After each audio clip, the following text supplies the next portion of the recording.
BJP में शामिल हुए गौरव वल्लभ। आज ही कांग्रेस से दिया था इस्तीफा।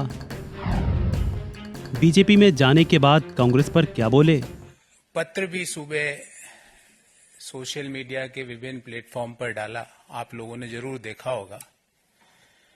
और उस पत्र में मैंने अपने दिल की सारी व्यथाएं, इश्यूज जो मैं समय समय पर कांग्रेस पार्टी की लीडरशिप को अवगत भी कराता था, वो मैंने सारे उसमें लिख दिए। उसके अलावा मुझे कुछ नहीं कहना। मेरा दृष्टिकोण शुरू से यह रहा है कि भगवान श्री राम का मंदिर बने, न्योता मिले और हम न्योते को कांग्रेस पार्टी लिख के भेजे कि हम नहीं जाएंगे, मैं इसे स्वीकार नहीं कर सकता। देश में मैं अर्थशास्त्र का विद्यार्थी हूं, बड़े समय तक अर्थशास्त्र और वित्त देश के प्रतिष्ठित संस्थाओं में पढ़ाया भी है मैंने।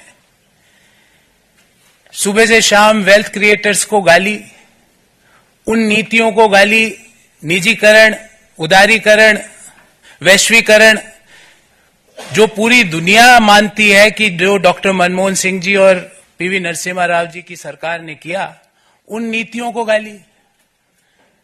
कोई बिजनेस करे उसको गाली, कोई विनिवेश में पार्टिसिपेट करे उसको गाली, एयर इंडिया कोई कंपनी खरीदे तो वो गलत। तो मुझे लगता है कि कहीं ना कहीं जो नीतियां हैं और जो इश्यूज हैं उसको कांग्रेस पार्टी टैकल करने में कहीं ना कहीं बड़े गैप उसके अंदर आ रहे हैं। और मैंने अपनी चिट्ठी में भी यही लिखा है। और मैंने प्रमुख कारण यह बताया कि मेरे में इतनी ताकत नहीं है कि मैं सुबह से शाम बैठकर वेल्थ क्रिएटर्स को गाली देता फिरूं। मैं नहीं दे सकता। मेरे में इतनी ताकत नहीं है कि जब सनातन धर्म के ऊपर सवाल उठाए और मैं चुपचाप बैठ जाऊं, मेरे से नहीं होगा। कांग्रेस पार्टी के नेताओं ने, कांग्रेस पार्टी के जो अलायंस पार्टनर्स हैं, उन्होंने सनातन धर्म के ऊपर बड़े बड़े प्रश्न उठाए। क्यों उसका जवाब नहीं दिया गया? एक इश्यू तो आप छोड़ नहीं सकते ना, उस इश्यू को तो आपको जवाब तो देना पड़ेगा। मैंने सारे विस्तार से ये सारी बातें इस चिट्ठी में लिखी है। मैं आदरणीय संजय मयूख जी से आग्रह करूंगा कि मेरी इस चिट्ठी की एक प्रति आपको जरूर दें, ताकि आपको पता लगे कि मेरा इश्यू बेस्ड रिजर्वेशंस क्या थे।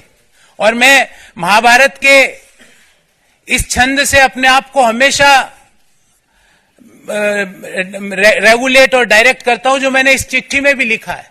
धर्म एवं हतो हंति धर्मो रक्षति रक्षित, तस्य धर्मो न हंतव्यो मा नो धर्मो हतो वधित।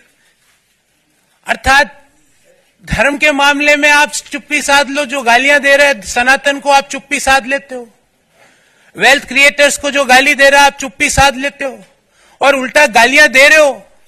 देश में वेल्थ क्रिएशन जुर्म नहीं हो सकता। देश में जो नीतियां उदारीकरण की, निजीकरण की, वैश्वीकरण की नीतियां हैं, वो गलत नहीं हो सकती।